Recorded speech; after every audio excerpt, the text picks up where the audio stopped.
钱留下。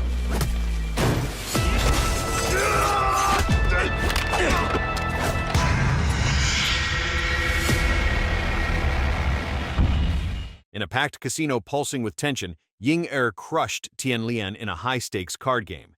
Humiliated and furious, Tian Lian, a dangerous member of the gang that ran the place, refused to accept defeat. As Ying Er stood to leave, he slammed a knife into the table, stopping her cold. 梭哈，老娘就不信了！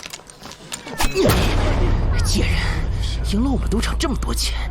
Then came Li Gang, the gang's ruthless boss. He raised the stakes, tossing more money on the table and chained Ying Er's hands to seal the bet. Bai Lang, her partner, was alarmed, but Ying Er stayed calm, ready to play. The game continued. Tian Lian smirked, thinking he had the win in hand, but Ying Er beat him again, clean and sharp. It didn't take long for Li Gang to catch on. Her glasses weren't ordinary, they let her read the flipped cards. She had been playing the perfect game from the start. Furious at being fooled, Li Gang ordered his men to kill them all. But Ying Er didn't freeze. She fought back, side by side with Bai Lang and her team. Chaos exploded. Soon one of her allies smashed the lights, plunging the room into darkness. In that cover, they made their escape. The fight was brutal. Outnumbered and trapped, Ying Er was nearly caught until Bai Lang jumped in. Together they escaped with the bag full of cash. But their break didn't last. Tian Lian, backed by Li Gang's men, chased them down. Rain poured as they raced through the forest, but the gang closed in fast. Soon, they were surrounded. Tian Lian demanded the money. Ying Er refused. Another fight exploded, this time in the mud and rain. Tian Lian was stronger than expected, holding his ground against both of them. But with sharp teamwork, Ying Er and Bai Lang finally took him down, just as Li Gang arrived. Li Gang didn't waste time. He was faster, stronger, deadlier. He crushed their defense. Seeing no other way, Bai Lang told Ying Er to run with the money while he stayed behind to hold Li Gang off. Ying Er escaped, but Bai Lang paid the price. Li Gang beat him down, ready to end it, until one of his men burst in with news. The police were on the way. That 1 second delay was enough. Bai Lang slipped away. Furious, Li Gang ordered Tian Lian and the others to hunt them down. What Ying Er didn't know, inside the bag, a hidden tracker was already leading them straight to her. The story moves to a remote hotel at the edge of a forest. On the lobby TV, a news report warns of a growing storm. Inside, hotel manager Zhao Zi makes his rounds. He scolds technician Li Guan for slacking off, then checks in with He Yue, a waitress working the night shift. With no one to watch her son because of the storm, He Yue brings her young boy, Xiao Yue, to work. In response, Zhao Zi greets the child kindly, but Xiao Yue stays quiet, his eyes locked on a new guest, Ying Er, slipping in unnoticed. Curious, Xiao Yue tails her. He sees her take a locker key labeled 8159 and watches as she hides a bag of cash inside. But she spots him. He bolts to the restroom. Ying Er pulls a knife from her shoe and checks every stall. She opens the one he just left. It's empty. Xiao Yue had moved quickly, hiding on top of a toilet in the next stall. Suddenly, the door swings open, not Ying Er, but Li Guan, who just needed to use the bathroom. Moments later, Xiao Yue slips out again and sees Ying Er bury the locker key under a garden stone. She carves the number 8159 into it using her own blood. Bai Lang appears in the distance, watching it all unfold. Seconds later, Xiao Yue grabs the hidden key just as his mother calls him back inside. Then the police arrive. They arrest Ying Er on the spot. Shocked, the hotel staff listen as the officers reveal her identity, an escaped convict tied to illegal gambling. As Ying Er is taken away, Zhao Zi regains control, telling everyone to get back to work. But beneath the surface, something had already been set in motion. The storm was closing in, and every locked door was about to become a battlefield. This was no ordinary night. This was 12 hours of terror. Later, Bai Lang stepped into the hotel garden and found the locker key was gone. But Ying Er had left something behind, 4 carved numbers, 8159. It was the clue he needed. Not long after, Tian Lian and his men arrived at the hotel. 8159。 Inside, He Yue caught her son, Xiao Yue, trying to unlock a locker with the missing key. She quickly stopped him, took the key, and reminded him to stay quiet. She left him seated alone in the hallway and went back to work. Outside, Li Gang pulled up in a car. Tian Lian reported that the bag was somewhere in the hotel. Without delay, Li Gang ordered him to go in. Tian Lian and two men entered, not knowing that Bai Lang was already inside, following the trail tied to 8159. While searching, Bai Lang came across Xiao Yue, quietly repeating that same number. 8159有东西。 Bai Lang tried to get the boy to talk, but Xiao Yue was suspicious. He didn't trust strangers. Then, Bai Lang offered him a toy. It worked. Xiao Yue changed his mind and led him straight to the locker. Just as Bai Lang was about to open the locker, Hai Yue arrived and called out to her son. She scolded Xiao Yue for returning, but then noticed a new toy in his hands. Suspicious, she asked where it came from. The boy mentioned a man with a scar who kept repeating 8159. Curious, Hai Yue used the key she still had and opened the locker. Inside was a bag packed with cash. Bai Lang immediately drew a knife, ready to attack, but Hai Yue spotted his shadow and dodged just in time.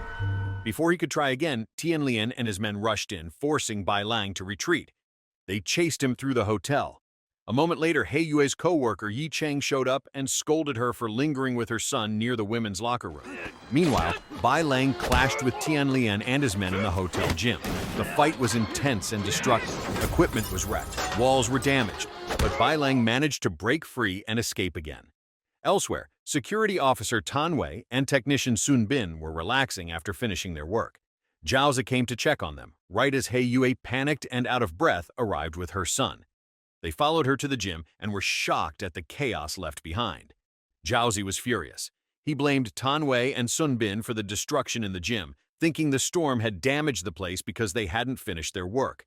But Xiao Yue knew better. He recognized the mess as Bai Lang's doing. He ran toward the locker room with his mother close behind. Zhao Zai, now suspicious, followed them after hearing Tan Wei insist that everything had been completed properly. At the lockers, Xiao Yue kept repeating 8159, forcing Hai Yue to silence him. 8159。什么血啊？哪儿的血啊？ Zhao pressed for answers. Finally, Hai Yue admitted there was a bag of cash inside. Zhao took the key, opened the locker, and saw it for himself. The money was real. Meanwhile, Bai Lang was being hunted. One of Tian Lian's men cornered him at the swimming pool. Unexpectedly, Bai Lang struck from underwater, knocking him out cold. Moments later, Tian Lian arrived and saw his man floating unconscious, unaware Bai Lang was hiding beneath the body. Once the coast was clear, Bai Lang returned to the locker, only to find the bag missing. Just then, lightning hit the hotel's signal tower, cutting off all communication. Back inside, Zhao Zi and the staff brought the bag to the conference room. He suggested calling the police, but every phone lost signal at once. Tension rose. Li Guan and Yi Cheng, a couple, proposed splitting the money. They needed it for their wedding. Sun Bin agreed. But Tan Wei pushed back, saying the money wasn't theirs to take. Zhao Zi sided with him, pointing out it could belong to a guest. However, Li Guan argued that no female guests had checked in recently. Still, Hai Yue insisted she found the money first and claimed the largest share. Tensions hit a breaking point. To end the argument, Zhao Zi took control. As hotel manager, he locked the money in his personal safe. To keep things fair, he handed backup keys to Hai Yue and Tan Wei, not realizing one of Tian Lian's men was watching from the shadows. Elsewhere, Tian Lian tracked the bag's GPS. The signal had moved. One of his men arrived with confirmation. The bag was now in the manager's hands. Later, Zhao Zi quietly returned to his office, ready to claim the money for himself. But he wasn't alone. Sun Bin was already there with the same plan. They agreed to split the cash. Suddenly, Tian Lian appeared. Sun Bin panicked and slammed the door, trapping Tian Lian's hand in the frame. Zhao Zi grabbed a tool and struck until blood spilled. But it wasn't enough. Tian Lian and his men forced the door open and snatched the safe key. What they didn't know, Zhao Zi had rigged the safe.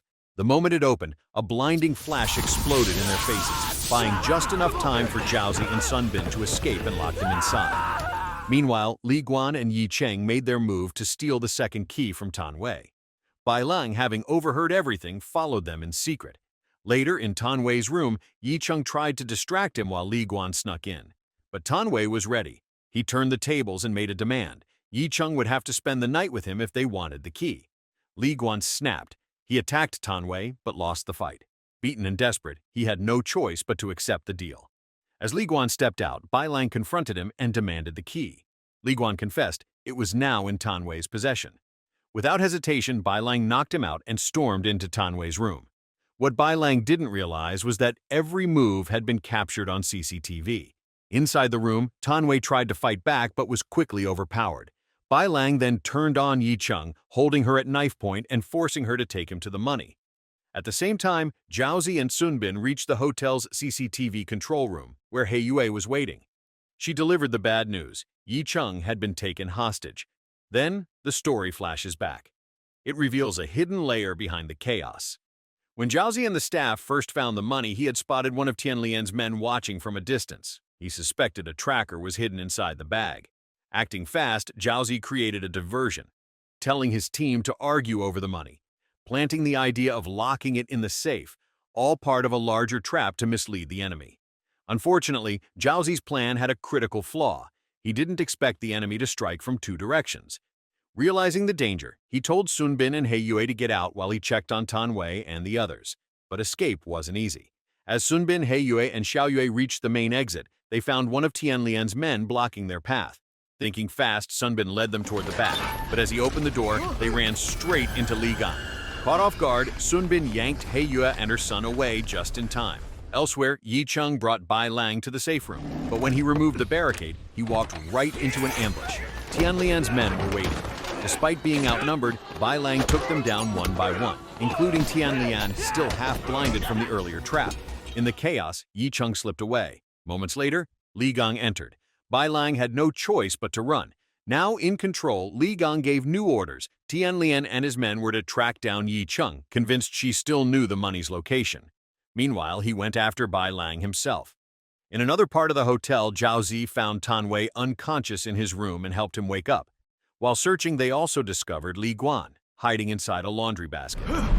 吓我！吓我！在这儿。 The three quickly agreed they had to rescue Yi Cheng. At that moment, Yi Cheng, who had been hiding, was captured again by Tian Lian's men. As she was being dragged down the hallway, Zhao Ziwan arrived just in time. A quick fight broke out. Zhao and Tan Wei managed to take down the attackers, but Yi Cheng was hurt in the process. Li Guan picked her up, and the group rushed to safety. Elsewhere, Sun Bin, He Yue, and Xiao Yue ran into Tian Lian, still partly blinded. They tried to slip past, but he sensed movement and struck.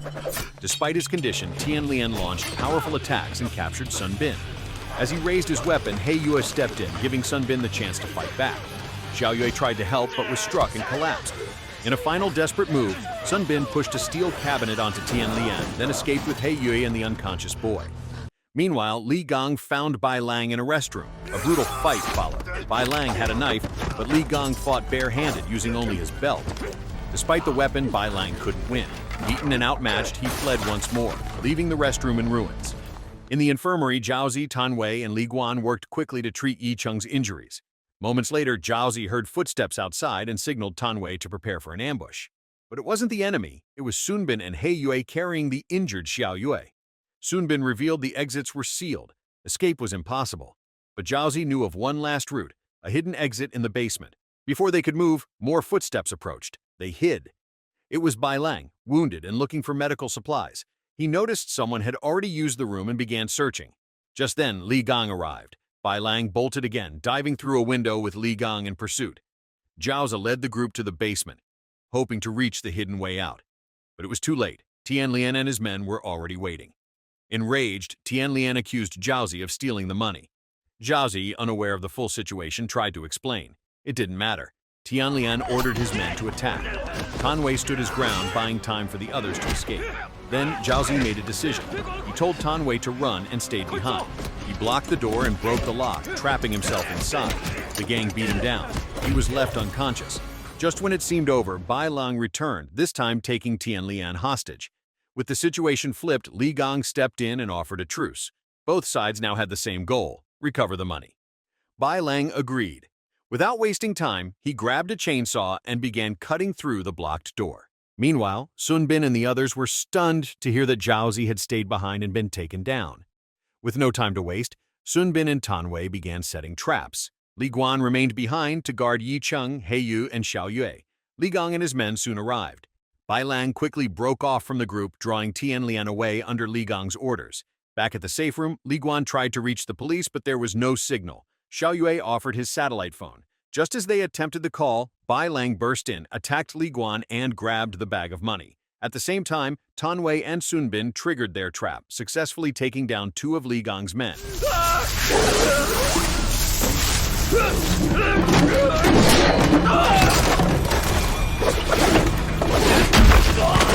During another fight, Bai Lang was ambushed by Tian Lian and stabbed. Badly wounded, he fought back, smashing a rock into Tian Lian's head and slowing him down. At the same time, Li Gang came under direct attack.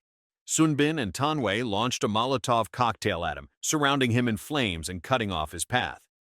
Back inside, Tian Lian was caught in a chokehold. Bai Lang was strangling him with a hose. In a sudden burst of strength, Tian Lian broke free and grabbed the money bag. But before he could flee, Bai Lang lunged forward, slamming both of them through a cabinet. The crash left them barely conscious, both men broken and unable to move. Seizing the opportunity, Li Guan and the others grabbed the money bag and made their escape, calling the police as they ran. Meanwhile, Sunbin and Tanwei fought hard to hold off Li Gang, but they were no match. The fight was brutal. Both were beaten down quickly.